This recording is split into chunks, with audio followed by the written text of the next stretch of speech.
Olá, concurseiro! Espero que você esteja muito bem. Para melhor compreensão do conteúdo, iremos dividir o tema em 3 blocos.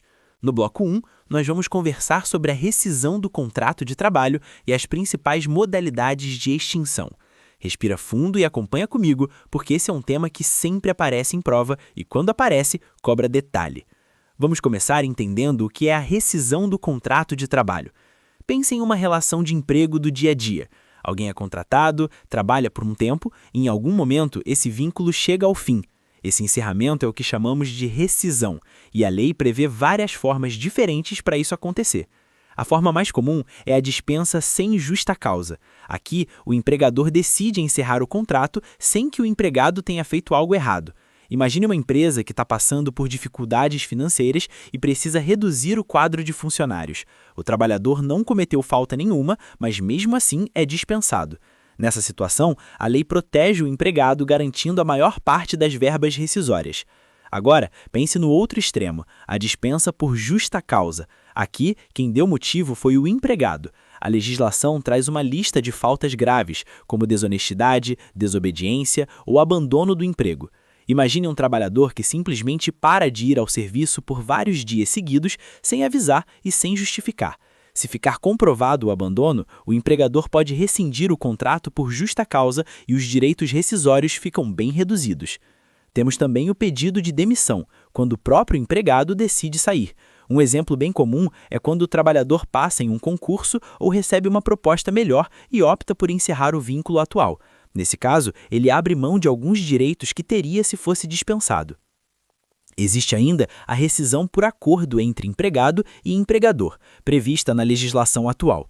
Aqui, ninguém está satisfeito de forma extrema. As duas partes conversam, chegam a um consenso e encerram o contrato de forma equilibrada, com pagamento parcial de algumas verbas. Por fim, é importante lembrar da rescisão indireta, que funciona como uma justa causa ao contrário, ou seja, o empregador comete faltas graves, como atrasar salários constantemente, e o empregado busca o encerramento do contrato com direitos semelhantes aos da dispensa sem justa causa. Guarda isso na mente. A forma como o contrato termina influencia diretamente o que será pago ao trabalhador, e é exatamente sobre isso que nós vamos conversar agora no próximo bloco. Bloco 2. Agora que nós já entendemos as modalidades de extinção do contrato, vamos falar das verbas rescisórias. Aqui é onde muitos concurseiros se confundem, então presta bastante atenção e vai se perguntando mentalmente se está acompanhando. Verbas rescisórias são os valores que o empregado recebe quando o contrato acaba. A primeira delas é o saldo de salário. Pense comigo, se o trabalhador foi dispensado no meio do mês, ele não perde o que já trabalhou. Ele recebe pelos dias efetivamente trabalhados naquele mês. Outra verba muito comum são as férias. Se o empregado já tinha férias vencidas, elas devem ser pagas. Se ainda não completou o período aquisitivo, ele recebe as férias proporcionais, sempre com aquele acréscimo de 1/3 previsto na Constituição. Imagine alguém que trabalhou 6 meses e teve o contrato encerrado. Ele terá direito a férias proporcionais referentes a esses meses. O 13º salário proporcional segue a mesma lógica. Trabalhou alguns meses no ano e saiu antes de dezembro. Recebe o 13º proporcional a esse período. Simples assim. Agora, vamos falar do aviso prévio. Na dispensa sem justa causa, o empregador deve conceder o aviso, que pode ser trabalhado ou indenizado. Se o empregador não quiser que o empregado continue trabalhando, ele paga esse período. Já no pedido de demissão, em regra, quem deve o aviso é o empregado.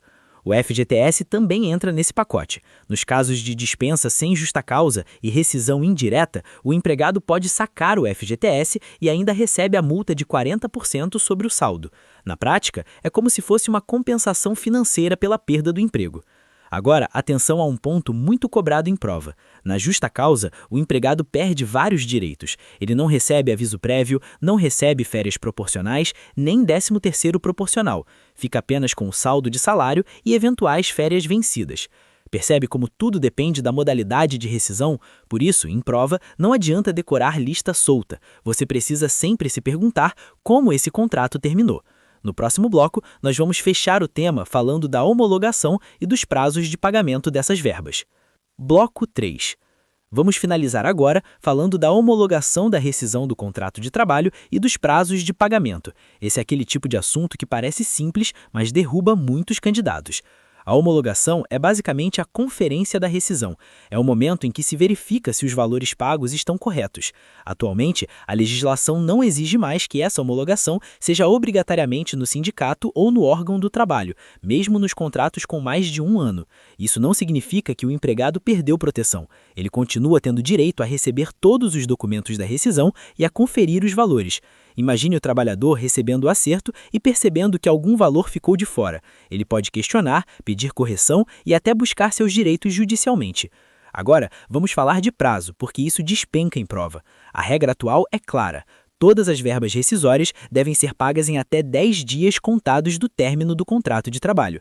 Não importa se houve aviso prévio trabalhado ou indenizado, o prazo é o mesmo.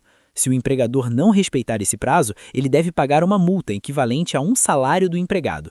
Mas atenção, essa multa não é aplicada se o atraso acontecer por culpa do próprio trabalhador, quando, por exemplo, ele não comparece para receber ou não entrega documentos necessários. Então, guarda bem isso, prazo único de 10 dias para pagamento das verbas rescisórias.